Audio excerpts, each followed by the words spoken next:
Hi guys, good evening to everyone. Now is December 9, 2025, Tuesday. As you can see guys, andito na naman ako sa Carfish Pan ko kasi bago lang ako nagpapakain ng dinner meal nila guys. Oh. Look at them guys, oh. They are still eating guys. Oh. Hindi pa naubos ang mga pagkain nila guys. Oh. Ito po ang mga pets ko guys, mga koi fishes. At ito po ang pan ko guys. Oh. Maliit lang siya, simple, small, but turbo. Yan. Sa lahat po ng mga fish keepers dyan po, hello po, good evening, and happy fish keeping. By the way guys, sa video kong to, i-flex ko ang aking vacuum suction mobile holder. Oh. Magba-vacuum siya, tapos magnetic siya, tapos rotatable siya 360 degrees right to the left guys. Oh. Ang phone natin, pag gusto na tong nating mag-video, dito lang ilagay. Magba-magnet siya guys. Oh. Wait guys ha, tanggalin natin guys ha. Oh. Pag ang phone natin magnetic, ipamagnet natin. Yan, nagmamagnet na siya. Tapos gusto nating i-rotate 360 degrees right to the left, 360 degrees.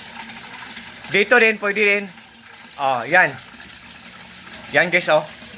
Tapos, ganon din, kung gusto natin ganyan, ganyan, 360 degrees right to the left.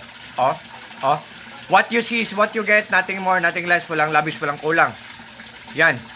Oh. Tapos, foldable din siya, tapos magbe-bend siya, tapos magba-vacuum siya, oh. I-clockwise natin, magba-vacuum siya, i-counterclockwise natin, matatanggal siya. Counterclockwise, 1, 2, 3. Yan, matatanggal siya. Pag i-clockwise natin, babalik siya, magba-vacuum siya. 1, 2, 3. Oh, nagba-vacuum siya guys. So ito ang box niya guys, oh. Key 11 vacuum suction mobile holder.